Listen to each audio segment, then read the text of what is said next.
നിമിഷപ്രിയയുടെ മോചന ചർച്ച പ്രതിസന്ധിയിൽ. മോചനത്തിനായി സാധ്യമായതെല്ലാം ചെയ്തിട്ടുണ്ടെന്നും ഇനി ഔദ്യോഗിക നയതന്ത്ര ഇടപെടലിന് പ്രായോഗിക പ്രയാസമുണ്ടെന്നും കേന്ദ്ര സർക്കാർ സുപ്രീം കോടതിയെ അറിയിച്ചു. മധ്യസ്ഥ ശ്രമത്തിന് സമിതിയെ നിയോഗിക്കണമെന്ന ആവശ്യവുമായി നിമിഷപ്രിയ ആക്ഷൻ കൌൺസിലാണ് സുപ്രീം കോടതിയെ സമീപിച്ചത്. തുടർന്ന് കേസ് പരിഗണിക്കുന്നത് ഓഗസ്റ്റ് 14 മാറ്റി. ജസ്റ്റിസുമാരായ വിക്രംനാഥ്, സന്ദീപ് മേത്ത എന്നിവരടങ്ങുന്ന ബെഞ്ചാണ് ഹർജി പരിഗണിച്ചത്.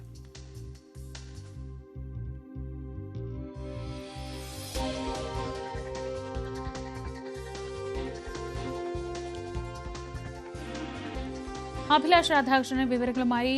അഭിലാഷ്, ഈ കേസ് ഓഗസ്റ്റ് 14 നീട്ടുക എന്ന് പറയുന്നത് തന്നെ വലിയൊരു ഇപ്പോഴത്തെ സാഹചര്യത്തിൽ വലിയൊരു റിസ്ക്കാണ്. കാരണം എന്ന് വരെ വധശിക്ഷ മാറ്റിവെക്കുന്നു എന്ന് അറിയിക്കാതെയുള്ളൊരു ഉത്തരവാണ് അവിടെ നിന്ന് പുറത്തു വന്നിട്ടുള്ളത്. അതിനിടയിൽ ഈ മരിച്ച തലാലിന്റെ കുടുംബത്തിലുള്ളവർക്ക് അതൃപ്തിയുണ്ട്. ഇപ്പോൾ നടക്കുന്ന കാര്യങ്ങളിൽ ഏറ്റവും ഒടുവിൽ പുറത്തുവരുന്ന വിവരങ്ങൾ അനുസരിച്ച് പോലും തലാലിന്റെ കുടുംബം പറയുന്നത് ഞങ്ങൾ ഇത്തരത്തിൽ ഔദ്യോഗികമായ ഒരു ചർച്ചയും നടത്തുന്നില്ല എന്ന വിവരങ്ങളൊക്കെ പുറത്തു വരുന്നുണ്ട്. ആ സാഹചര്യത്തിൽ കേന്ദ്രം കൂടി കൈയൊഴിഞ്ഞാൽ ആക്ഷൻ കൗൺസിൽ എന്താണ് ആലോചിക്കുന്നത്?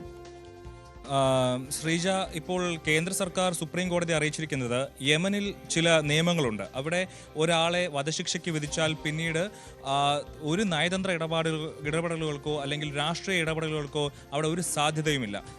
പിന്നെ ഒരു വഴിയുള്ളതെന്ന് പറയുന്നത് കൊല്ലപ്പെട്ട ആളുടെ കുടുംബത്തിന് ഈ കൊലപ്പെടുത്തിയ ആളോട് എന്തെങ്കിലും ക്ഷമ കൊടുത്ത് അവരെ മോചിപ്പിക്കാൻ തങ്ങൾ തയ്യാറാണെന്ന് യമൻ സർക്കാരിനെ അറിയിച്ചാൽ മാത്രമേ നിമിഷപ്രിയയുടെ മോചനം സാധ്യമാകൂ.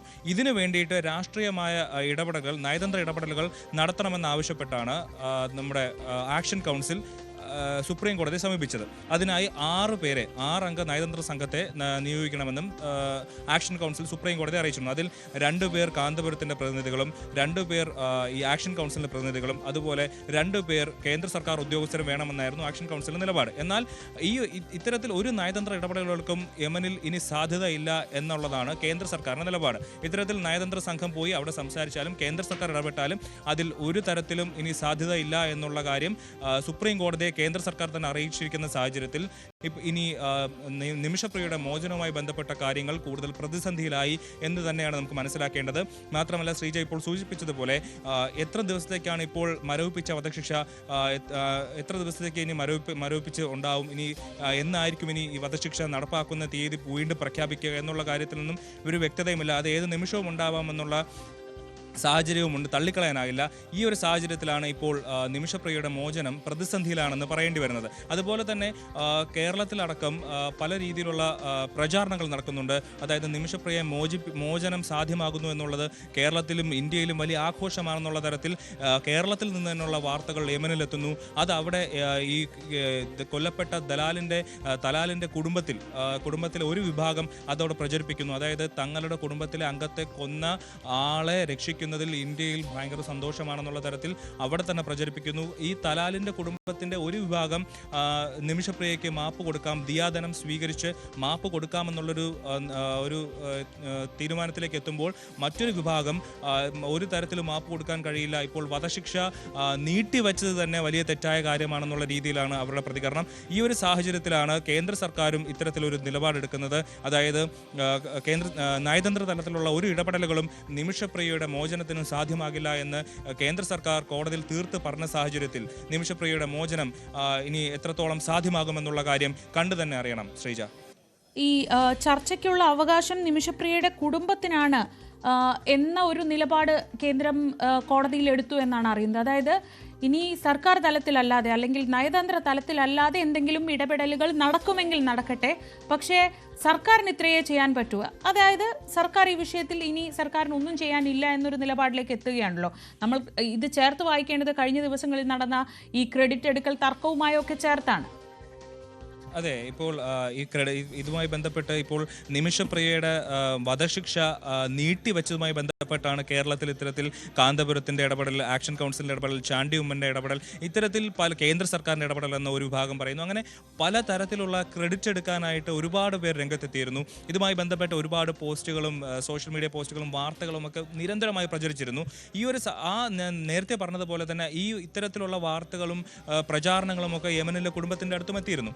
ഇപ്പോൾ അപ്പോൾ കേന്ദ്ര സർക്കാർ നിലവിൽ പറയുന്നത് ഇത്തരത്തിൽ യമനിൽ ഒരു പ്രത്യേക രാഷ്ട്രീയ സാഹചര്യമൊക്കെ ഉണ്ടായിരുന്ന സാഹചര്യത്തിലാണ് നിമിഷപ്രിയയുടെ കേസ് ഇത്തരത്തിലാവുന്നതും. നിമിഷപ്രിയ ഈ ആക്ഷൻ കൗൺസിൽ പറയുന്നത് ഈ കേസ് നടക്കുന്ന സമയത്ത് നിമിഷപ്രിയയെ കൊണ്ട് അവർ അറബി അറിയാത്ത നിമിഷപ്രിയയ്ക്ക് പേപ്പറുകൾ കൊടുക്കുന്നു. അത് വായിച്ച് മനസ്സിലാക്കാൻ അറിയാത്ത നിമിഷപ്രിയ അതിൽ ഒപ്പുവെക്കുന്നു. എന്നാൽ താൻ ഒപ്പുവെച്ചത് കുറ്റസമ്മതത്തിന്റെ മൊഴിയിലാണ് ഒപ്പുവെച്ചതെന്ന് അറിയാതെയാണ് അവർ ഒപ്പുവെച്ചതും പിന്നീട് അത് അവരെ വധശിക്ഷയിലേക്ക് എത്തുന്ന കാര്യങ്ങളിലേക്ക് എത്തി.